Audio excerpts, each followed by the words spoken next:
Hi friends, Tracy here from the Sewing Channel. For a few years now, I have been collecting old vintage antique tablecloths. It doesn't matter if they have stains or holes, I want them. This one, however, I pulled out because it only had stains right in the very center of it. There are no holes at all in this tablecloth. I always try to get the stains out, and I use every method out there. These stains were stubborn. They weren't coming out. So now I get to repurpose this vintage tablecloth into a sweet, cuddly, soft quilt for my granddaughter, Josie. Enough talking already. Let's get busy getting creative. The first thing I did was go through my stash and see what I had already because I didn't want to buy any more fabric for this quilt project. My idea here was to fill in the center with flowers that sort of mimicked what was in the border itself. These are very basic flower shapes. They're just petals.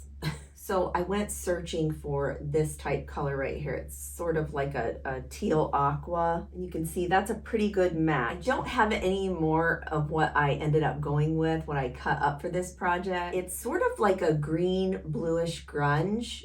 It worked really well with this particular flower shape. And you can see there, it's a pretty spot on match. I needed to figure out the yellow. This yellow is sort of a little bit brighter. It was the most mellow yellow I had that was closest to what was in this tablecloth already. It's not too totally way off at all. It's gonna work great. In the center of the flower, there is a white ring around sort of this tannish color. And I went with this grunge. It has a little bit of tan within it. I went with this tiny little white pluses within this tan fabric here, and I think that's gonna work out great. Now that the colors are set for this tablecloth quilt, it's time to cut all the pieces out. I'm gonna show you here with this piece of leftover. All I did to make these right here was to just curve like so,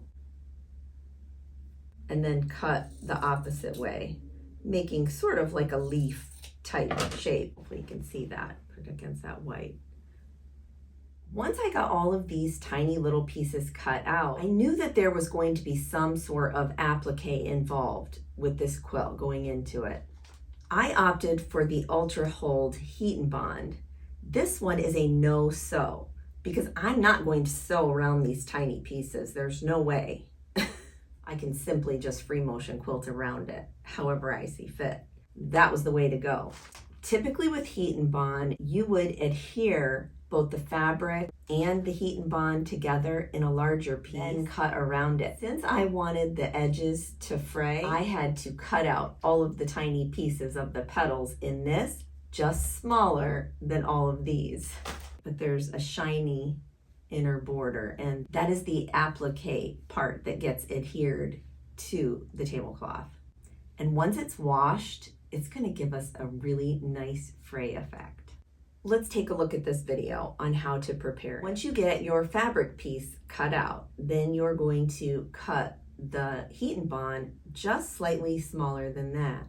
You will iron that down to the fabric, onto the wrong side of the fabric. Once it's cool, you simply just peel it off. Now, it's not sticky yet because it takes heat to adhere it, but you can feel it and it feels like a plasticky glue almost. Once that adhesive is on all of the pieces, it's time to arrange them all onto our tablecloth. A tip I can give you here is to make sure that you keep your flowers separate because once you start mixing them up, you'll never remember which piece goes where. So it's best to keep all separate. So you can see here, I've already arranged this. I'm gonna share with you here how I arrange around this really big stain right here in the center. We know that wherever we put the middle, it's going to spray out. So we're gonna wanna put it sort of in the middle of the stain somewhere.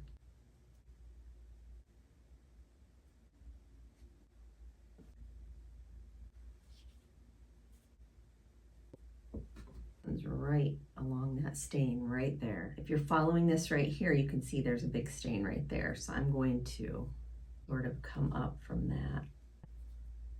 You will want a portable ironing station for this, so that way it's easily slipped under the tablecloth, so you can press all these down with the hot iron. Very gently slide this in here without disturbing too much. Then grab a hot iron and just gently set your iron down at first.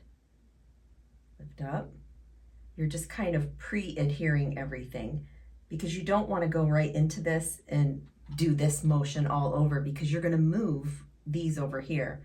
So first things first, just go through and just pat everything down with the hot iron. That'll get it semi-attached. And then once you feel like you've got them semi-attached, then you'll go in and you can slide a little bit to make sure that that's adhered. Once this flower's done, move to the next flower, nice and easily. And then you'll go in with the hot press. Dab it.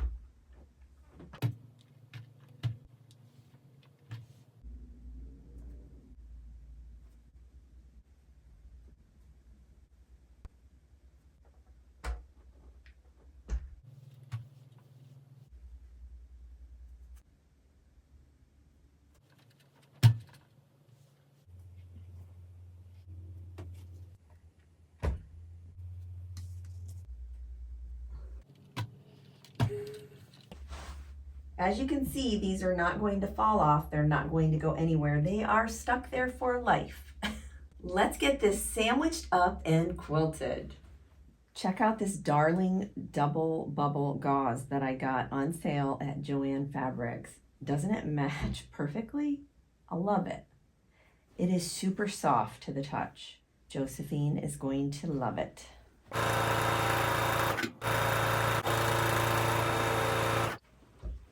And there's the back.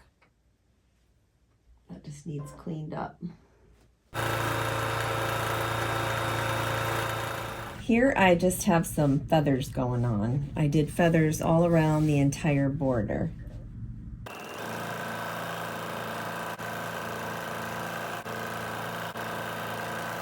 You can see here that I use this as a guide to stop and to continue around. So wherever it was the large area of the pink, I went out bigger with the feather. So when you get to the corner area here, you can see I lift out, I come in, and I'm just going to continue all the way around as if I never stopped. Just following to the next corner area. So I'll come out of it, and then look where I'm at. I'm actually parallel to this line, so all I'm gonna do is just lift up my needle, or not my needle, my presser foot, and just turn. I used to think it was so hard to do a turn until I did one, and I was like, okay, that's easy. Easy enough anyways. So now, once you turn it this way, now all you have to do is bump off the edge of that feather. Now that I'm all done free motion quilting, it's time to trim around this beautiful quilt. I want to bring this around in the end to self-bind this quilt, so I'm going to tuck this out of the way. So that way I can trim the excess batting. When you use this technique, you really do want to make sure that that backing is back away, because you will be very upset if you cut through your backing. Since I stitched right along here, connecting everything together, I'm pretty sure that this is good underneath here. So I'm just going to grab my rotary blade and I'm just going to trim as close as I can to the edge.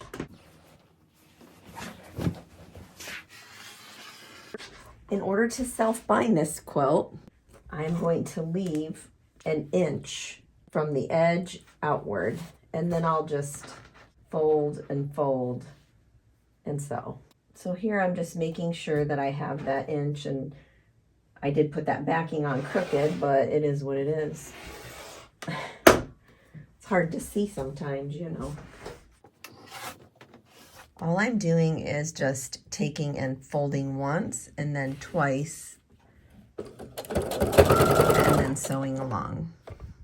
For the corner here, I did nothing special. I did not miter it. I did nothing of the sort. So I just went ahead and folded in this side and then folded that side in twice and sewed it down. All right, friends, here it is in all of its glory. A few minor setbacks on this one. The petals weren't laying the way I wanted them to, so I ended up having to sew all of them down. Yep, they still are going to have a frayed edge, but I just had to sew them down as well. It is what it is.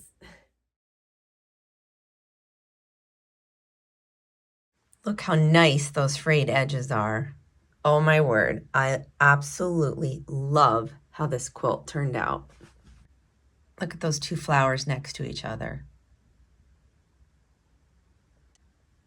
And then you can see my feathers. How cute. It crinkled up so nicely fresh out of the dryer. I can't see one stain on there. Can you? All of the rules to win some TSC merch are on your screen right now. Make sure you read them. I also have another set in the description box below this video. After you've emailed me that secret word, come back here and watch the next video that's on your screen so we can keep learning together. Until next time on the Sewing Channel, take care.